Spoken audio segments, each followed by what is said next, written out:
how you doing, guys? I had to redo this video over. It seems the audio cut out for the last 20 seconds. So it's probably because I'm streaming the video as recording and the syncing of the audio and video is quite different. So I have to usually lag by about 4 seconds before I end the video or so. Anyway, for this, my last topic of this week, which I usually like to do it once a month, which is YouTube questions and answers, where I answer your guys' comments in a video. And so we're going to go to the first video response here on Ultra Studio Express, which is a recording device, HDMI Thunderbolt. I cannot get audio out when hooking up to HD TV. Now, and I believe what he was trying to do is take the audio from Final Cut Pro 7 in video and output it to an HDMI television. While you do have two connections for the recording device, one's an input that you record to your computer, and the other one's an output to usually a monitor. It necessarily doesn't transmit data both ways. Some recording devices only designed to go one way from your recording device and then to the computer, and that's it. And you can't go the other way around, per se, except using the output from the device to HDMI monitor. You don't necessarily, I don't know if you'll actually get audio or not. I haven't tried that out yet. So, yeah. The next question, or the next video, we have some questions on the AIO Thunderbolt 2 expansion box. You can hook up several your PCIe cards in through Thunderbolt. First question is, does it support 4K and HD video? What you need to do, if you're using this device, I always recommend go to their website, see the supported expansion cards before you buy. Now, some, while it's not technically supported in their frequently asked questions, it often still works, and I'm actually using one right now, the Intensity Pro from Blackmagic, which it's not showing it supported, but it does work because I'm using it now.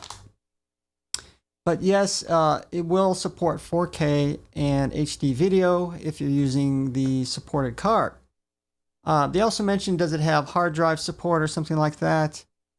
I think it might support SSD drives, mechanical hard drives.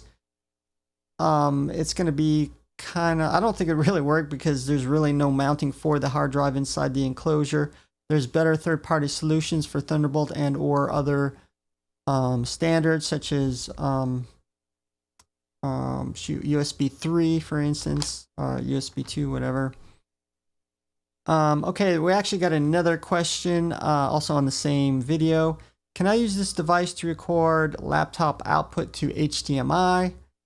It should work technically. You may have to adjust your preferences within the expansion box and or your computer to work. And it depends on what recording device software you use as well. But it technically should work. But to me, it's kind of a weird way of doing it because he says he's re-recording PowerPoint to video because you would have to go out from the laptop to the recording device, and then you have to go back into another computer to record it. So do you go back to the same computer or a different one? To me, it's kind of a weird way of doing it. A much better and cheaper solution would be a screen capture software. You could capture directly from the desktop to a video, and you can use audio as well. So to me, that would be a better solution. Okay, this next video question is for Color Finale 1.6.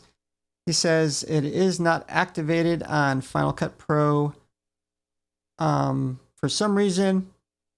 Now, I looked this up myself because I wanted to try the new Color Finale 1.6.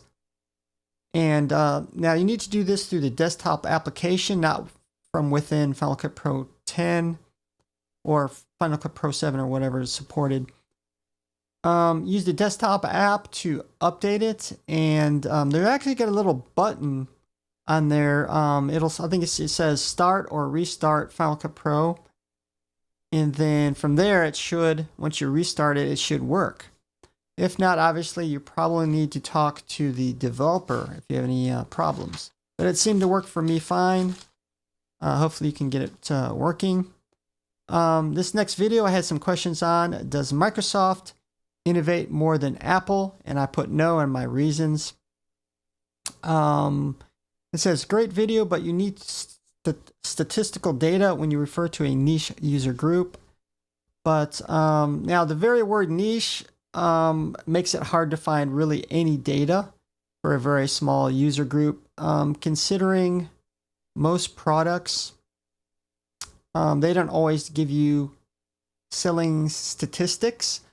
For some reason, they're also worried about competitors, seeing how much they sell, and they want to put that out. Now, I'll give you an example. Workstations tend to sell and be a lot more expensive in a niche user group than computers for the average consumer, grandma, grandpa, brother, sister, mother, whatever. So they don't always release that information. And now I've been actually trying to get statistical data on how many Mac Pros are sold. And I researched this extensively and I can't find anything. And they actually group it into Mac computers, which probably include their laptops, iMacs, Mac minis. And so that's not useful in and of itself because it probably doesn't sell nearly as well as even their desktop computers. So I agree with you there. I try to give data when I can for smaller user groups. And also he says, this seems to be more of an opinion piece rather than facts. Yes, it is. I don't always do fact-based videos. Even when I do, sometimes I just give you my own opinion, not necessarily the opinion of anybody else, but that's just the way of the world. So probably going to do some more question and answer videos once I get more questions in. It's probably going to be next month. So until then, hopefully enjoy this video. Thank you.